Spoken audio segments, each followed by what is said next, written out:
नमस्कार दोस्तों, आपका स्मार्ट एजुकेयर में स्वागत है। आज हम पाइथागोरस प्रमेय के बारे में देखेंगे और उस चैप्टर से रिलेटेड जो भी प्रमेय हैं उसको हम यहाँ पे सॉल्व करेंगे। देखिए, मैंने एक त्रिभुज बना के रखा हुआ है। आपको इतना ज्ञात है कि पाइथागोरस प्रमेय एक समकोण त्रिभुज से ही बनता है। तो सबसे पहले हम देखते हैं कि समकोण त्रिभुज है क्या। जैसे समकोण त्रिभुज में एक कोण आपका 90 अंश का होता है। जैसे इसमें एक कोण भी आपका 90 अंश है। जो भी त्रिभुज समकोण होगा उसके अंदर पाइथागोरस का प्रमेय लगेगा। हमारे समकोण त्रिभुज में जो कोण बी दिख रहा है आपको वो 90 अंश का है। उसके सामने वाली भुजा इसे हम कर्ण कहते हैं। कर्ण समकोण त्रिभुज में सबसे बड़ी भुजा होती है। तो यहाँ पे अगर आप देखेंगे तो कर्ण आपका AC है और AB और BC एक अन्य भुजा है। तो पाइथागोरस प्रमेय के हिसाब से कर्ण का वर्ग बराबर पहली भुजा का वर्ग प्लस दूसरी भुजा का वर्ग, ये हमारा पाइथागोरस का प्रमेय है। इसको हम एक और दूसरी भाषा में भी लिख सकते हैं। जैसे कर्ण का वर्ग बराबर आधार का वर्ग प्लस ऊंचाई का वर्ग। इसमें आप देखेंगे तो A आपका लंब है, मतलब AB लंब है BC पे, तो AB उसकी ऊंचाई होगी और BC इसका आधार। तो हमें पहले समझना था कि समकोण त्रिभुज में जो पाइथागोरस का प्रमेय लगता है वो किस आधार पे लगता है। इसके आगे हम सबसे पहले एक पहला प्रमेय करेंगे, उसे देखते हैं। नमस्कार दोस्तों, आपका स्मार्ट एजुकेयर में स्वागत है। आज हम पाइथागोरस प्रमेय में पहला प्रमेय हल करेंगे, सॉल्व करेंगे, उसे समझेंगे। और पहला प्रमेय जो आपका है उसका मैंने उसकी आकृति और उसके कथन को मैंने लिख दिया है, उसे पढ़ते हैं पहले। समकोण त्रिभुज में कर्ण पर खींचे गए शीर्षलंब से निर्मित दोनों परस्पर तथा मूल समकोण त्रिभुज के समरूप होते हैं। हम इसी कथन के आधार पर दत्त भी लिखेंगे और साध्य लिखेंगे पहले, उसके बाद हम उसको प्रूफ करेंगे, सिद्ध करेंगे। सबसे पहले दत्त कथन पढ़ते हुए लिखेंगे दत्त, तो हमें समझ में आएगा। समकोण त्रिभुज जो आकृति हमने बनाई हुई है, हमें दत्त में वही लिखना होता है। समकोण त्रिभुज मीन्स PQR आपका समकोण त्रिभुज है। त्रिभुज PQR में कोण आपका कोण Q 90 अंश। इसका मतलब त्रिभुज PQR आपका समकोण त्रिभुज है। उसके आगे की लाइन पढ़ते हैं। समकोण त्रिभुज में कर्ण आपका क्या है PR पर खींचे गए शीर्षलंब मीन्स यहाँ से जो लंब खींचा गया है, रेख QS ये लंब है। किस पे लंब है? कर्ण PR पर। ये हमारे दत्त में दिया हुआ है। से निर्मित दोनों परस्पर, दोनों मीन्स जब हमने शीर्षलंब इस पे डाला तो देखेंगे तो अंदर दो त्रिभुज बन चुके हैं और एक पहले से हमारा त्रिभुज था, वो था PQR तथा मूल समकोण मीन्स जो पहले से हमारा त्रिभुज है। अब देखोगे यहाँ पे 3 त्रिभुज हो चुके हैं, 1 2 और बड़ा वाला 3। तो हम दत्त पहले कंप्लीट करते हैं। जब हमने इस पे शीर्षलंब डाला, जो यस है वो आप देखेंगे तो एक रेखीय में आ गए हैं। तो P एस आर आपका एक रेखीय है। ये हमारा दत्त हो गया। अब जो हमें सिद्ध करना है वो क्या बोला गया है, दोनों परस्पर, दोनों मीन्स ए और ए तथा बड़ा वाला त्रिभुज तीनों आपस में समरूप हैं।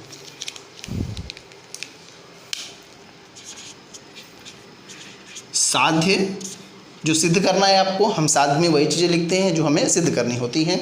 तो पहला त्रिभुज पी एस क्यू, जो पहला त्रिभुज है हमारा, जो लंब की वजह से आधे भाग में हो गया था, पी एस क्यू समरूप है त्रिभुज बड़े वाले मूल समकोण त्रिभुज पी क्यू आर।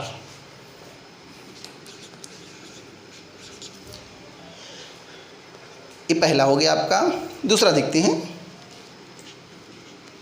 दूसरे में जो सेकेंड वाला पार्ट है आपका, ओ क्यू एस आर, त्रिभुज क्यू एस आर समरूप है त्रिभुज, फिर से आपको कौन सा, मूल समकोण जो पहले का है पी क्यू आर।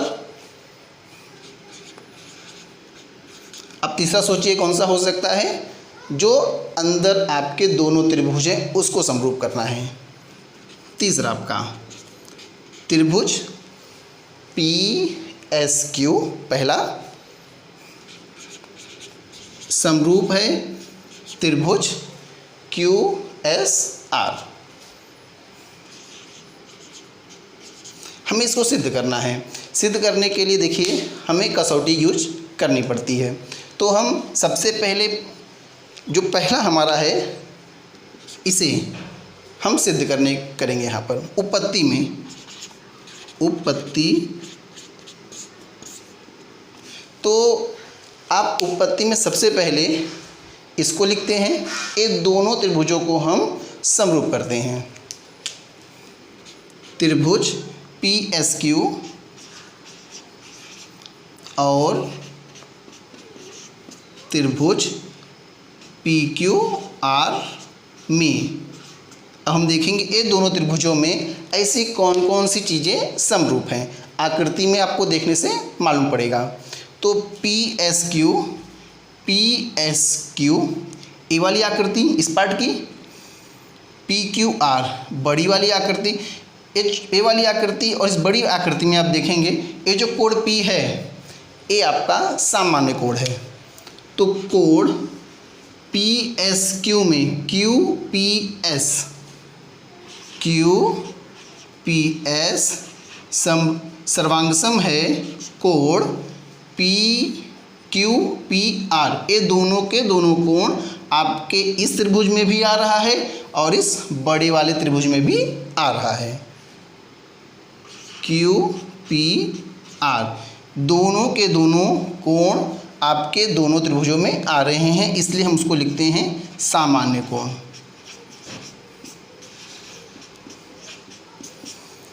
दूसरा आते हैं, दूसरा देखते हैं, क्योंकि एक कोण से हम समरूपता की कोई कसौटी लगा नहीं सकते हैं। दूसरी चीज़ देखिए आकृति में क्या दिख रही है आपको। तो आप देखेंगे पी एस क्यू ए भी 90 अंश है और पी क्यू आर ए भी 90 अंश है, क्योंकि ऑलरेडी आपके कथन में दिया हुआ है कोण पी एस क्यू सर्वांगसम है कोण पी क्यू आर, प्रत्येक 90 अंश। दोनों के दोनों 90 अंश समरूप होंगे ही। अब हमें दो चीज़ें मिल गई तो को कसौटी से सर्वांगसम हो गया, इसलिए त्रिभुज पी एस क्यू समरूप हैं त्रिभुज पी क्यू आर। समरूपता की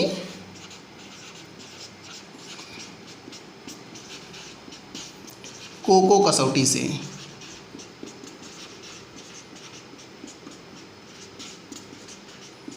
ये हो गया आपका कथन नंबर 1।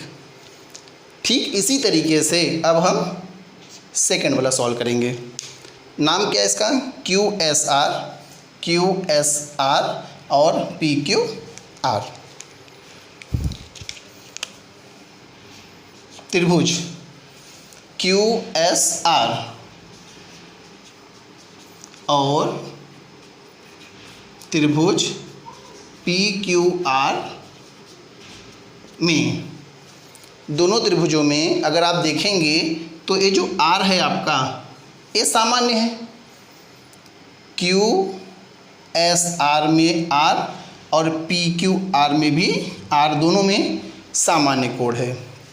तो SRQ कोण SRQ सर्वांग सम है कोण PRQ। ये आपका है सामान्य कोण। ठीक उसी तरीके से हम उसमें देखेंगे तो ए भी आपका 90 अंश है और ए भी आपका 90 अंश है। तो QSR सर्वांग सम है PQR। प्रत्येक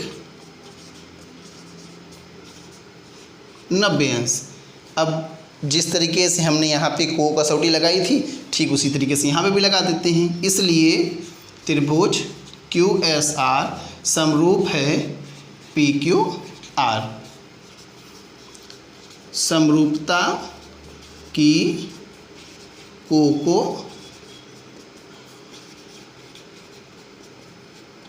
कसौटी से, कथन नंबर ये हो गया आपका 2। अब आप देखेंगे PQR PSQ के भी समरूप है और PQR QSR के समरूप है। तो इसका मतलब कि PSQ और QSR भी आपस में समरूप होंगे। त्रिभुज PSQ समरूप होंगे त्रिभुज QS। कहाँ से पता लग रहा है? कथन 1 और कथन 2। यहाँ लिखना है आपको कथन 1 और 2 से। इस तरीके से हमारा एक प्रमेय सिद्ध होता है, जो हमारा पाइथागोरस का पहला प्रमेय था। इसके बाद हम दूसरा प्रमेय सिद्ध करेंगे।